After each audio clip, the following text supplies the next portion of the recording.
This is NBC Palm Springs. Breaking news.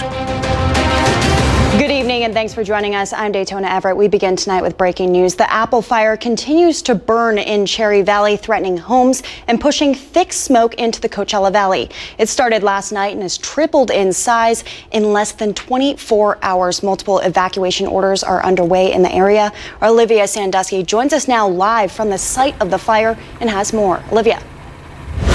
Daytona, an intense and emotional day here across Cherry Valley. This fire now, 12,000 acres have burned, thousands of people evacuated, and still at 0% containment. Now, we're in Banning right now. This ridge line right here, you can see just how many flames are still active, still lighting up the night sky. They're all burning that orange and yellow, some actually just breaking out behind us since we've been standing here.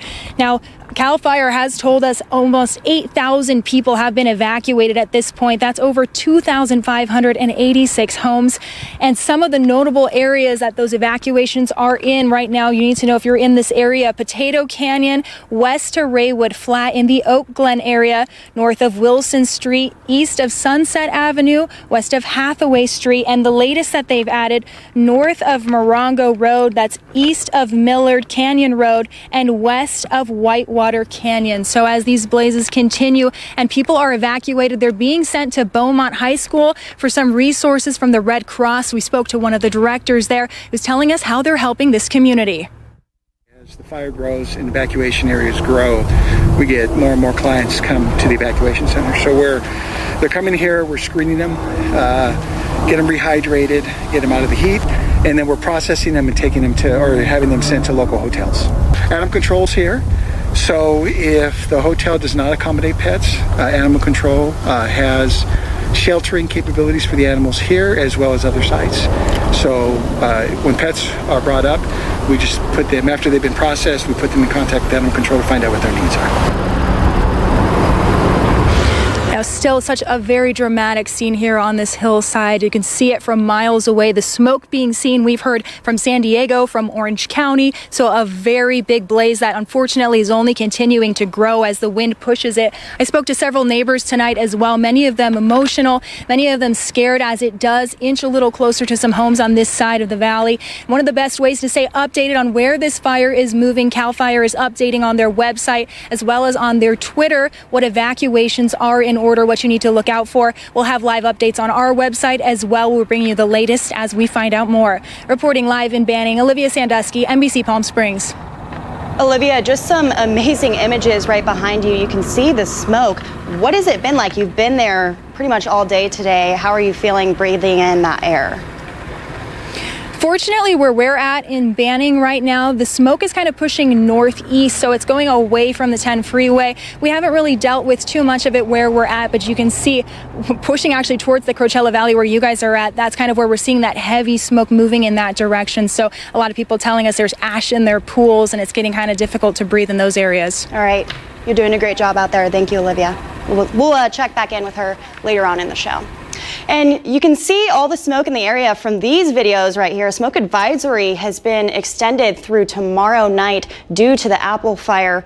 Tonight, winds will likely push smoke into the Coachella Valley. Like Olivia was just saying right there, tomorrow morning, air in the valley will likely clear a little bit as winds may blow smoke towards Morongo and Yucca Valley. And here in the Coachella Valley, like we said, you've likely seen it, you've smelt it, and some have even snapped it. These are viewer photos from Desert Hot Springs.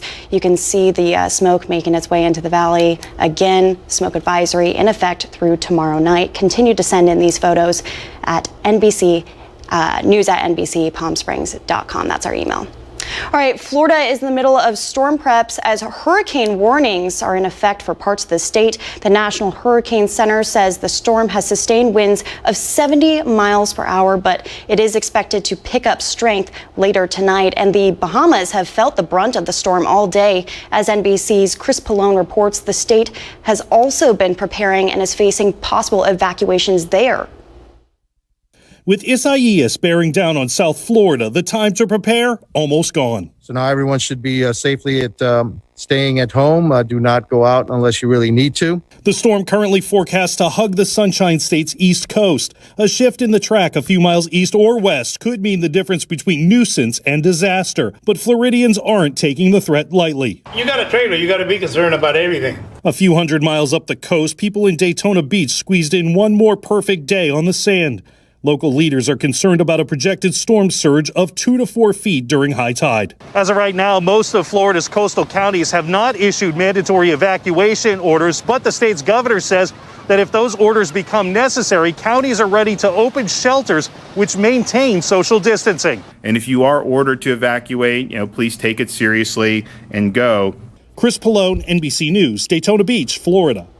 All right, we're taking a live look now from our Agua Caliente Casino cam. This is over Rancho Mirage. All of these cams just looking incredible tonight. Unfortunately, that fiery blaze causing quite the sunset. We're going to check in with NBC Palm Springs Chief Meteorologist on a look at your AccuWeather forecast. Hey, Mike. Welcome to August. Yeah, today is the first day of August. July went by quick, and it went by warm as well. Temperatures booming up into the 120s on Friday. Brought that down slightly today, and we are tracking some gradual cooling coming. Now, nothing particularly dramatic, but there is a low pressure system off towards the north and west that will help to take those numbers down, especially away from the 120 range. But by the time we get to the end of next week, we could actually be tracking some temperatures that will not only be closer to the 30-year average for this time of year, but could actually be slightly below that. I'll tell you about it coming up. In the meantime, massive ridge of high pressure has the entire west coast scorching. AccuWeather describing that very perfectly. But the next 3 days showing that trend. Your Comfort Air 3-day forecast shows us 116 on Sunday, 114 on Monday, and we're even shaving a little bit off that on Tuesday and getting our overnights back into the 70s. This story just gets better. I'll tell it to you coming up. Coronavirus coverage brought to you by East Valley COVID-19 testing site, serving residents of eastern Coachella Valley. The state of California has now surpassed 500,000 coronavirus cases. This as the state continues to see increasing numbers. Los Angeles County is among those hit hardest by the virus. It's seen 188,000 cases and over 4,000 deaths. And yesterday, California health officials reported the state's first death of a child from the coronavirus. We'll have more on all those stories in a bit, but first we'll start a little bit closer to home. Here's a look at the latest COVID-19 numbers from Riverside County and the entire Coachella Valley. The county has stopped updating numbers on weekends, so these are actually as of Friday. Over 37,000 cases in Riverside County, nearly 10,000 of those in the Coachella Valley, almost 700 deaths in the county, over 200 of those from the valley. And this graph right here tracks the number of daily tests in the county and how many of those are positive. The most recent data confirms our positivity rate is near 14%. That means around 14% of people tested in the county were positive for COVID-19. In testing that Eisenhower Health has done, they've said that they're seeing a sustained 14-day decline in the positivity rate and hospitalizations. This graph right here is a look at the trajectory. You can see about a month ago, it looked like we were starting to flatten the curve, but as the county reopened, confirmed cases began to rise. This final graph showing the number of hospitalizations at Eisenhower Medical Center. You can see they've been steadily rising since California and Riverside County entered accelerated phase 2 reopening, kind of like that trajectory graph. However, in the last couple weeks, they seem to be trending a little bit downward, so good news there. A popular coronavirus model now predicts almost 231,000 U.S. COVID-19 deaths by November. That's an increase in the forecast from the University of Washington. This map shows the nation's current coronavirus hotspots based on data from Johns Hopkins University. UW researchers say the death toll would top out below 200,000 if people committed to wearing those masks. The public health officer for Riverside County, Dr. Cameron Kaiser, tweeted this yesterday, saying a delay in case counts from the state is reflected in this week's county numbers.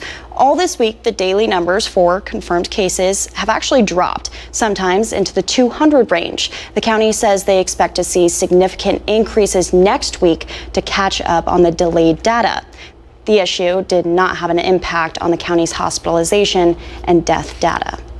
A new study is looking at long-term side effects of COVID-19. A survey of more than 1,500 so-called long haulers revealed dozens of symptoms that stick around weeks or even months. Many reported being tired, having body aches, and difficulty concentrating. The California Department of Public Health reports a teenager in the Central Valley died because of complications from COVID-19. This is the first death in the state of a person under the age of 18. State officials say the teen had underlying health issues. A new study finds that young children might be able to spread coronavirus just as much as older children and adults. They found children under 5 had a higher viral load in their upper respiratory tract than older children and adults. A student in Greenfield, Indiana, tests positive for COVID-19 on the first day of classes, and now the school district is quickly isolating the student and using their schedule to determine who they've come into contact with. The school is professionally disinfected every night, but the classrooms and areas the students were in are going to be given some special attention. Here at home, our first day of school is right around the corner, and all local school districts will begin school year online. Coachella Valley Unified School District still has teachers holding their virtual lessons on campus, but some teachers still want the option to work from home. Our Kitty Alvarado explains why. Alexis Harding is a third-grade school teacher. She loves her job and students. The pandemic has transformed the hands-on job into one done on a computer screen. While she misses the human connection, I miss my students. Harding is adjusting to the virtual classroom. She spent countless hours building an online classroom that's interactive and fun for her students. Projects and links that would be helpful for them. But with school just a couple weeks away, the Coachella Valley Unified School District, where she works, is requiring teachers to go back to school and teach the virtual classes from classrooms, something she and many other teachers say should be a choice. The key to getting back to school as quickly as possible is to stop the spread of the virus, and staying at home is one of the best things that we can do. Carissa Carrera, president of the Teachers Union, says while they may be isolated in classrooms, they still have to share common areas like restrooms, leaving them exposed to a virus that can be deadly. You're asking them to choose basically between going to school at the site for no reason or staying home and protecting their loved ones. She says some of the teachers the district is asking to teach on site have already lost loved ones to the virus. And they've seen it firsthand, and they're terrified. Carrera says the district feels this is about accountability, but she says other districts in the valley, like Palm Springs Unified, are allowing this choice because they support their teachers and understand that technology makes it even easier to check up on them. It doesn't change the ability to hold teachers accountable to do their jobs. Dr. Maria Gandera, the superintendent of CVUSD, tells us they cannot comment during negotiations, but can say the district's priority is in ensuring the safety of their employees as they provide rigorous instruction to their students. Carrera and Harding say the district should trust and support their teachers during a time of loss and hardship for everyone. The bottom line is that our district needs to show that we can be treated like professionals. It's hurtful and frustrating that I'm not trusted to do my job that I care so deeply about. Kitty Alvarado, NBC Palm Springs. And those negotiations are ongoing between the teachers union and district officials. Classes begin for CVUSD on August 13th. Palm Springs Unified will allow teachers to choose between teaching from home or their classrooms. Their school year starts on Wednesday, and Desert Sands school year doesn't start until August 19th. Their negotiations are expected to get underway soon.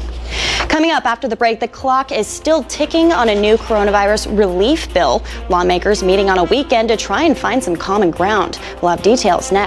Plus, several reports of lost coronavirus tests in the Bay Area. This as testing wait times are already multiple days long. We'll explain after the break.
As state and local leaders urge people to get tested for COVID-19, some in the Bay Area say their tests were misplaced. Jody Hernandez reports.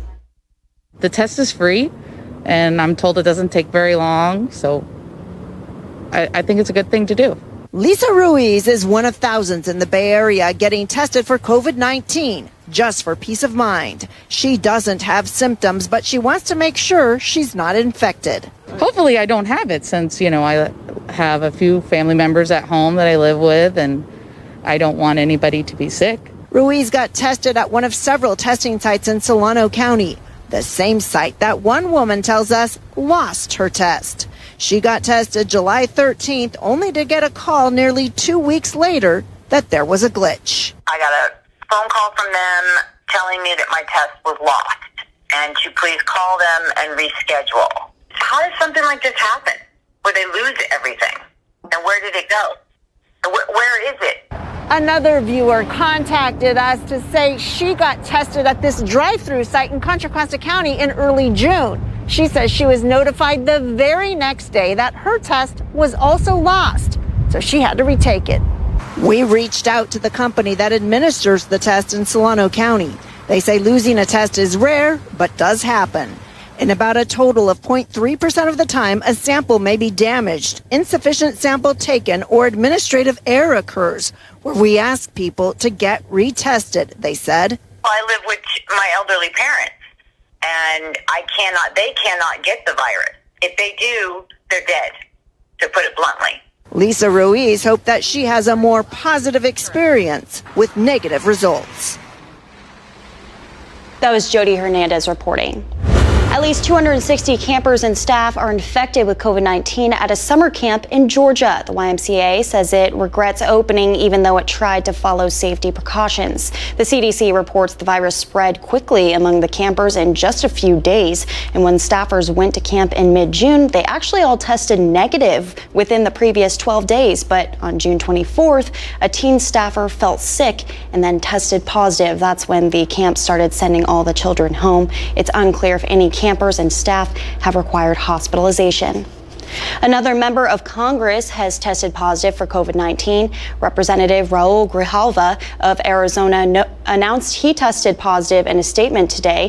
He says he currently has no symptoms, but this comes just after he sat close to Texas Representative Louis Gohmert, who also tested positive earlier in the week. At least 11 members of Congress have tested positive for the coronavirus. So now House Speaker Nancy Pelosi is making masks mandatory for all members and staff on the House floor. She says members who don't comply could be removed from the chamber.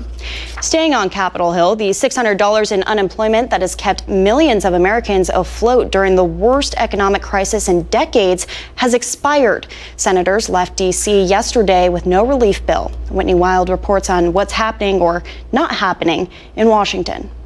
We have failed to reach an agreement on to moving ahead on COVID-19 legislation. Democrats, Republicans, and the Trump administration playing the blame game as federal unemployment benefits expire. What we're seeing is politics as usual from Democrats up on Capitol Hill. They don't even have the votes for it in the Senate. Let's get real about who says what.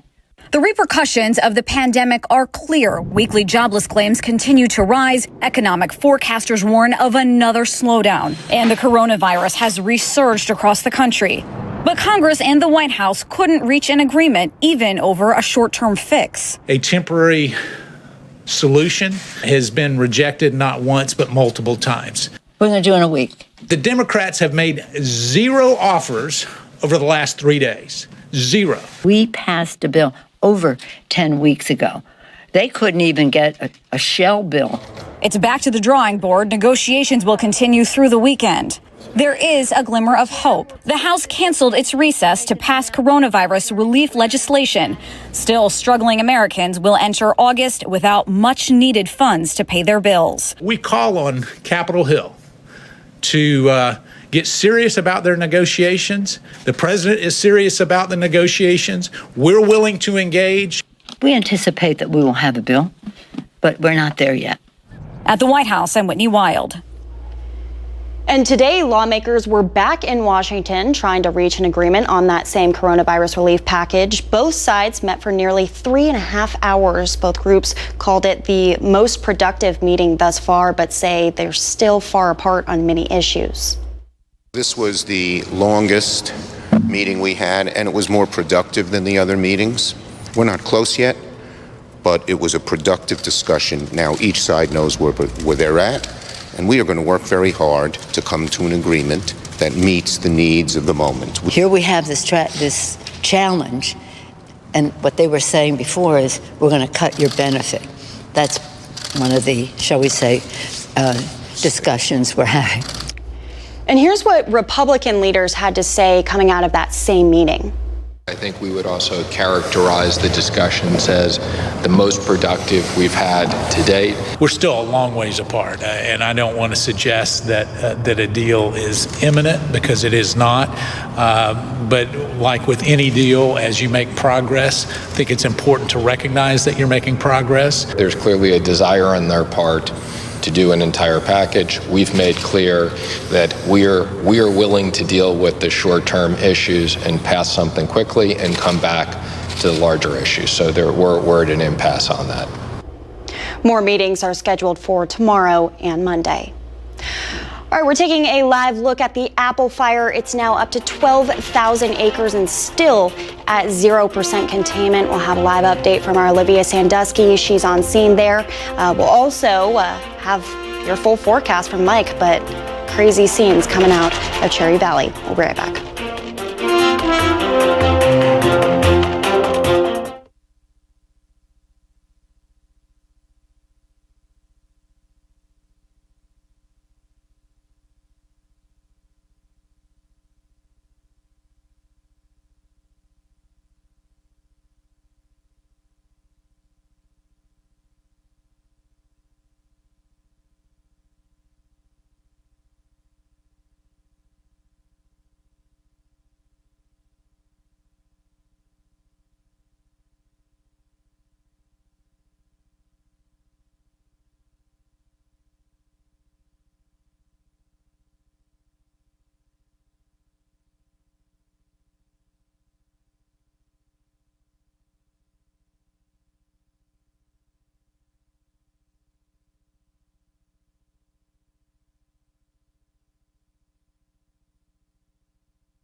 We're taking a live look now from our Walter Clark Highway 111 cam, a much more pleasant scene there than the rest of the valley right now. We're going to turn things over to NBC Palm Springs Chief Meteorologist Mike Everett for a look at your forecast. Hey, Mike.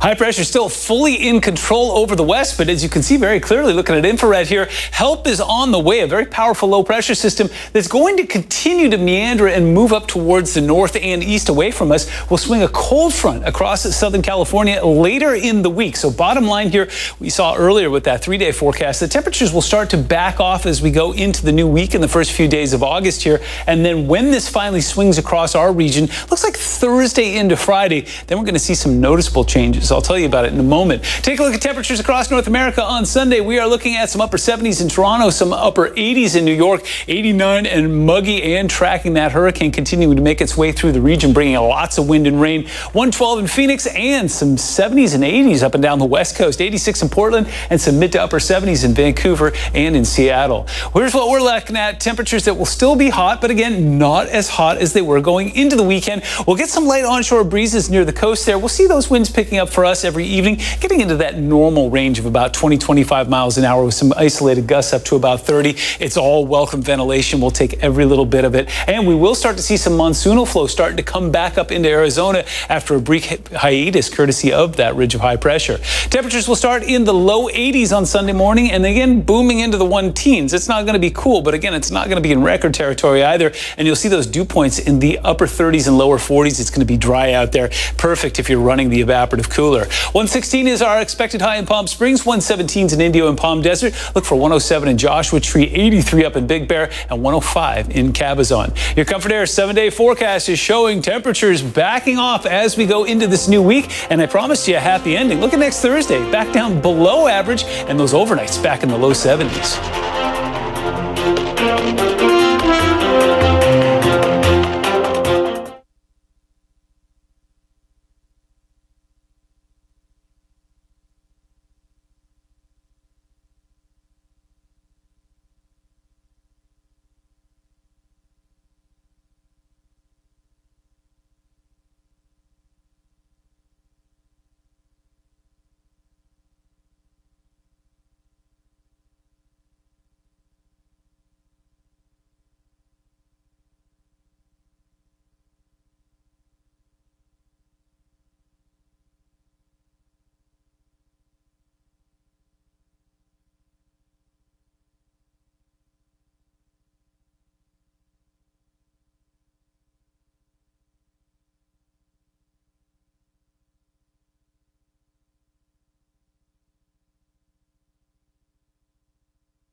All right, welcome back. We are taking a live picture from our KNBC chopper. This is the apple fire. It continues to grow in size. You can see some active flames right there. Unbelievable to think that this is less than an hour away. We actually have our reporter, Olivia Sandusky, down on site there. Olivia, how's it looking out there for you?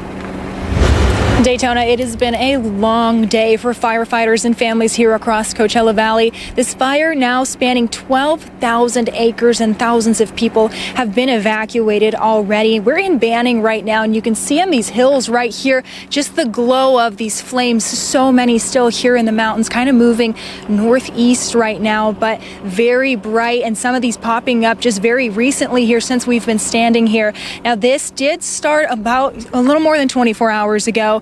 Ground and air resources have been working to put this out all day. We've watched several planes and helicopters dumping water back into these hills. They were establishing control lines last night, but CAL FIRE tells us they were unable to contain any of this fire up until this point. Now, 7,800 people have been evacuated. That's over 2,500 homes, and still burning tonight. So, of course, a sad update out here in Banning.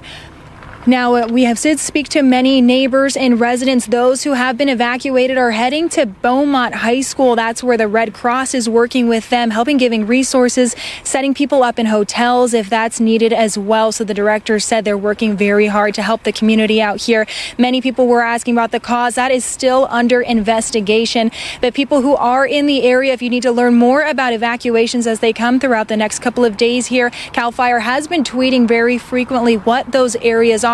We'll have that updated on our website as well, and you can find it on our Facebook, NBC Palm Springs. Reporting live in Banning, Olivia Sandusky. All right, thank you, Olivia. Those dry and hot conditions definitely not helping with that firefighting out there. We'll continue to check in with her throughout the show. Coming up after the break, though, the trending social media site TikTok getting some attention from President Trump.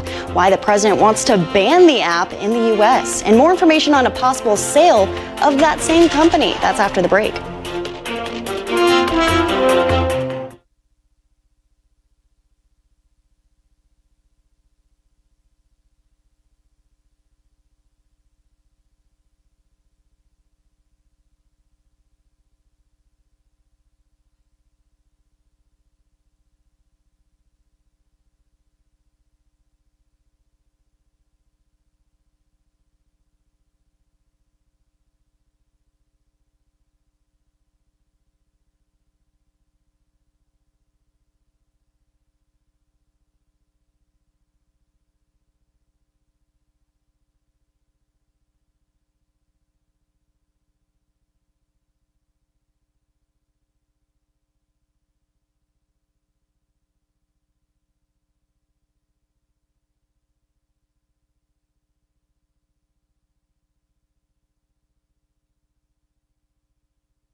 In tonight's Search for Solutions, a new coronavirus test. Makers say with a swab in 48 hours, you can find out if any surface is contaminated with the virus. The NBC team took swabs across the country to see where hotspots could be. Vicki Nguyen got an exclusive look at how it works. Going up. From handrails to elevator buttons, indoors and out. Could the coronavirus be here? This new test lets non-scientists like us find out whether anyone with COVID-19 has touched or breathed on the spaces we're in. It's made by San Francisco-based company Phylogen, which gave us swabs to collect samples. And we're trying it out for the first time. We have exclusive access to show you what the Phylogen surface test is and how it works. You take a swab, dip it in the solution, and basically swab any surface that you want to test. We're doing this playground steering wheel.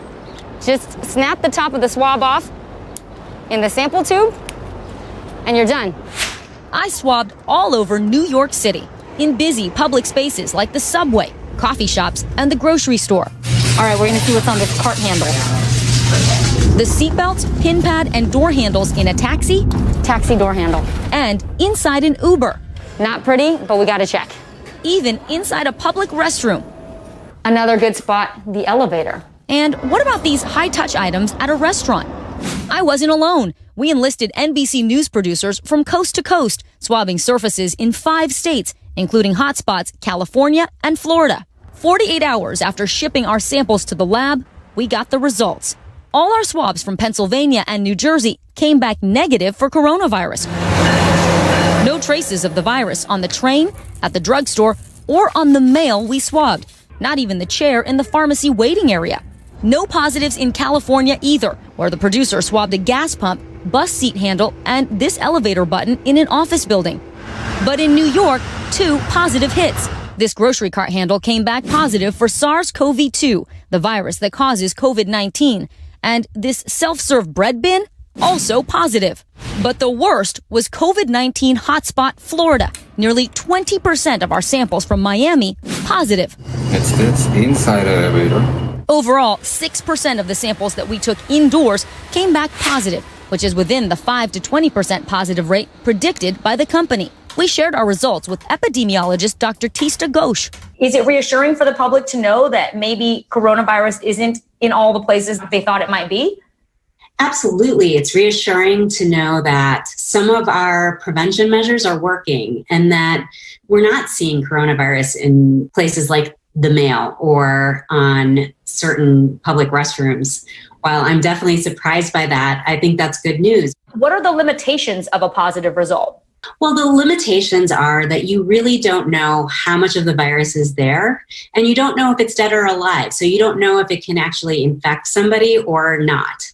Phylogen co-founder and indoor microbiology expert Jessica Green says the tests are useful for businesses to monitor indoor exposure to COVID-19. The real power lies knowing whether or not you have infected people that are asymptomatic, that are shedding the virus in closed indoor spaces.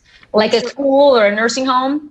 Yes, this type of test could be used in schools, in nursing homes, hotels, restaurants. She says if you regularly swab a school or an office and see a sudden spike in positives, it can mean people there are infected, even if they're not showing symptoms. And that's really valuable information if you want to curb the spread of the pandemic. All right, we're taking a live look now from our Agua Caliente Casino cam. This is over Rancho Mirage. A little bit darker now, but still some smoky conditions out there from the Apple Fire. We're going to turn it over to Mike Everett for a look at your forecast. Welcome to August. Yeah, today is the first day of August. July went by quick, and it went by warm as well. Temperatures booming up into the 120s on Friday. Brought that down slightly today, and we are tracking some gradual cooling coming. Now, nothing particularly dramatic, but there is a low pressure system off towards the north and west that will help to take those numbers down, especially away from the 120 range. But by the time we get to the end of next week, we could actually be tracking some temperatures that will not only be closer to the 30-year average for this time of year, but could actually be slightly below that. I'll tell you about it coming up. In the meantime, massive ridge of high pressure has the entire west coast scorching. AccuWeather describing that very perfectly. But the next 3 days showing that trend. Your Comfort Air 3-day forecast shows us 116 on Sunday, 114 on Monday, and we're even shaving a little bit off that on Tuesday and getting our overnights back into the 70s. This story just gets better. I'll tell it to you coming up. All right, thank you, Mike. Target's new mask mandate takes effect today. That means all customers will be required to wear a mask to shop. All of the store's employees are already required to wear face coverings. Target says it'll provide free disposable masks at entrances to customers who don't have one. Not much is changing for us here in California. Shoppers have already been required to wear those masks. A new study indicates that social media isn't the best place to get your news. An analysis of surveys by Pew Research Center found that U.S. adults who rely on social media for news tend to follow major stories less than other news consumers. And reports are surfacing tonight saying that popular social media app TikTok might soon be a Microsoft acquisition. This comes after President Trump said he would ban the app in the U.S. unless it was sold to an American company. A source directly familiar with the talks between TikTok and the White House confirms to NBC News that a deal to sell TikTok to a U.S. business, most likely Microsoft, is on President Trump's desk. But a spokesperson for the technology giant declined to confirm those rumors tonight. Bond has been set for the Florida teen allegedly behind Twitter's massive hack 2 weeks ago. 17-year-old Graham Clark of Tampa was arrested yesterday. He faces 30 felony charges for reportedly compromising a Twitter employee in order to gain access to internal accounts. Prosecutors say on July 15th, Clark hacked the accounts of famous users like Barack Obama, Elon Musk, and Bill Gates. The scheme generated over $100,000 in Bitcoin in just 1 day. Today, a judge set bond at $750,000. Arraignment is set for Tuesday. SpaceX is set to bring 2 NASA astronauts home from a historic mission this weekend, weather permitting, of course. Robert Behnken and Douglas Hurley are the first astronauts to travel into orbit aboard a commercially developed spacecraft. They've been on board the International Space Station for 2 months. It was the first crewed mission to take off from U.S. soil in nearly a decade. Splashdown is set for tomorrow afternoon, but hurricane threats could alter those plans. NASA teams will continue monitoring weather before undocking.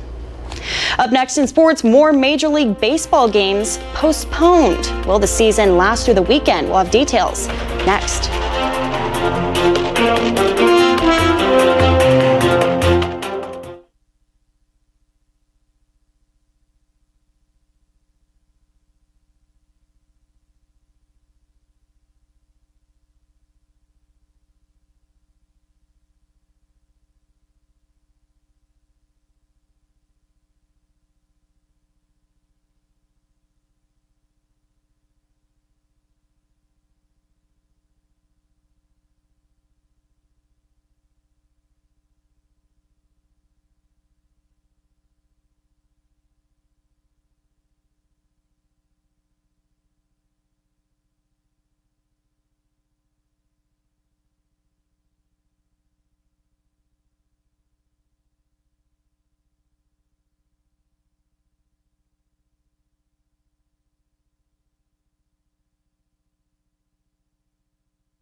live look now from our Walter Clark Highway 111 cam. NBC Palm Springs Chief Meteorologist Mike Everett is standing by with your AccuWeather forecast. Hey, Mike.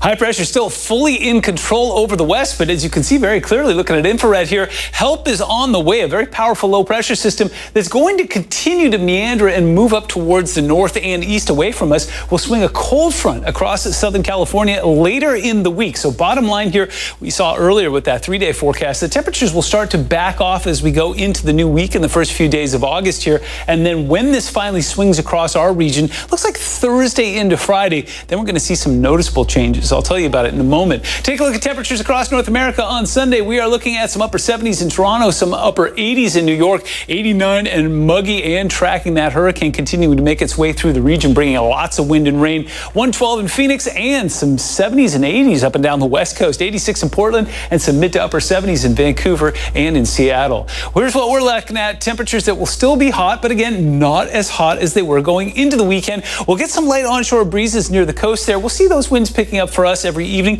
getting into that normal range of about 20-25 miles an hour with some isolated gusts up to about 30. It's all welcome ventilation. We'll take every little bit of it. And we will start to see some monsoonal flow starting to come back up into Arizona after a brief hiatus courtesy of that ridge of high pressure. Temperatures will start in the low 80s on Sunday morning and again booming into the 1-teens. It's not going to be cool, but again, it's not going to be in record territory either. And you'll see those dew points in the upper 30s and lower 40s. It's going to be dry out there. Perfect if you're running the evaporative cooler. 116 is our expected high in Palm Springs, 117s in Indio and Palm Desert. Look for 107 in Joshua Tree, 83 up in Big Bear, and 105 in Cabazon. Your Comfort Air 7-day forecast is showing temperatures backing off as we go into this new week, and I promised you a happy ending. Look at next Thursday, back down below average, and those overnights back in the low 70s. In tonight's Showbiz Report, the Kissing Booth franchise becomes one of the most popular titles on Netflix. Manny the Movie Guy tells us why.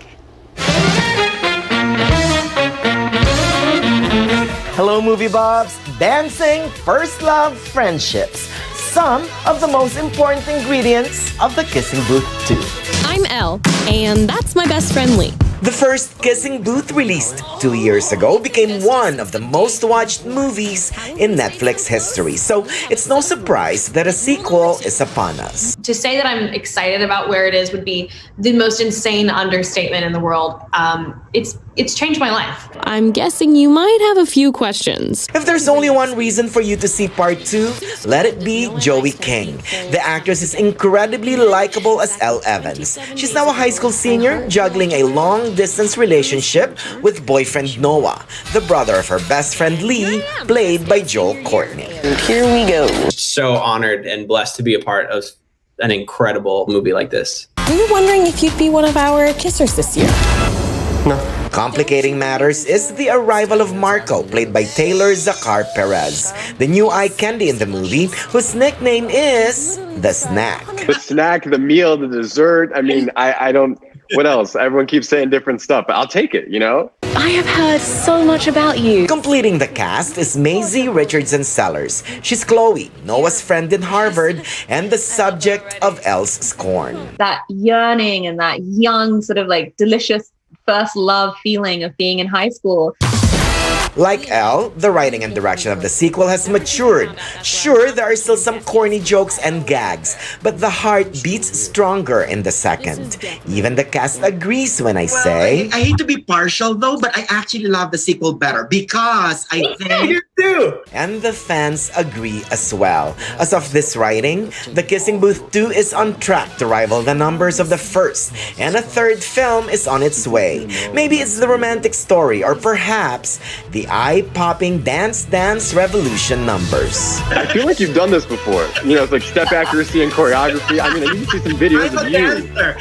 Please. Go watch The Kissing Booth 2. Sometimes you just want to dance a little, laugh a little, and love a little. Oh boy. And for that, The Kissing Booth 2 gets 3 out of 4. Dance, dance, dance. Kisses. I'm Manny the Movie Guy, and I love giving kisses.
With mask wearing becoming more and more prevalent, how effective are masks at blocking the spread of COVID-19? Kevin Kim puts it to the test.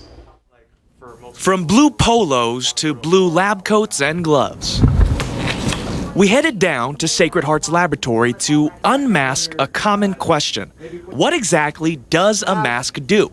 So we teamed up with the hospital's microbiology director, Dr. Rich Davis. This one will be no mask. It's a demonstration of where respiratory droplets go and how easy they are to transmit and how a mask is effective at blocking those. That's really the key takeaway. Here's how this demonstration worked. I had a petri dish in front of my face as if it's another person's face. Then, with and without a mask, I talked. Hey, how you doing? Sang. Somebody once told me the world is gonna roll me. Coughed.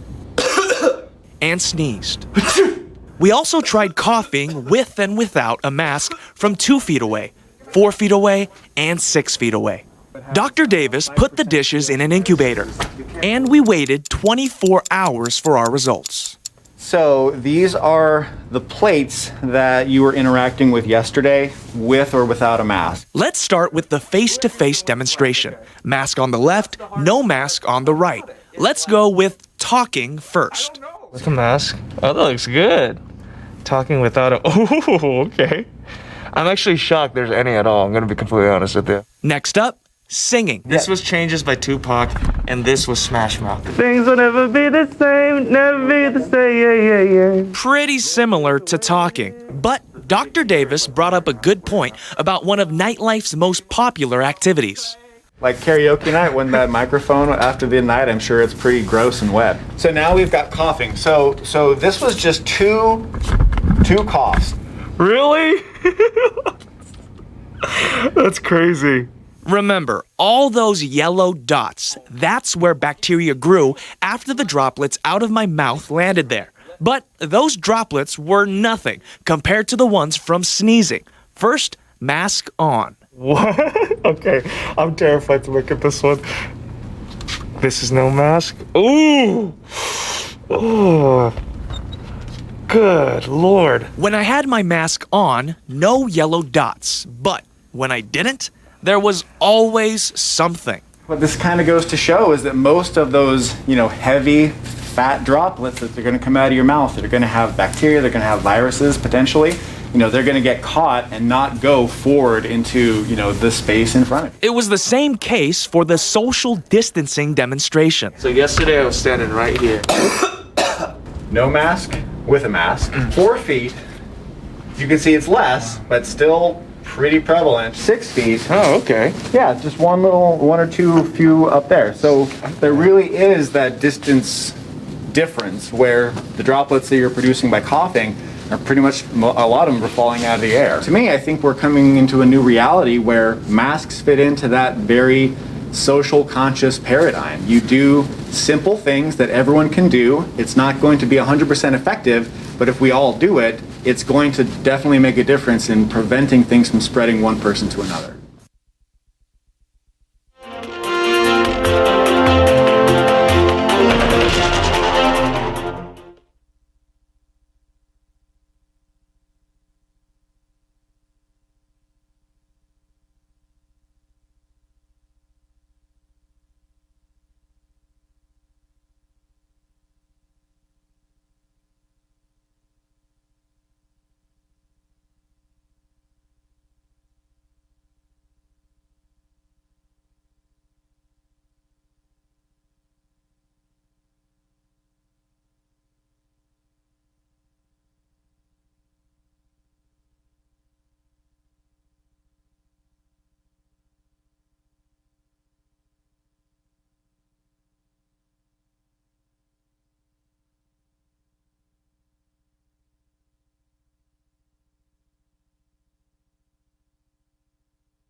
All right, we want to give you one more update on the Apple fire. Our Olivia Sandusky has been live at the site all night and joins us now. Olivia.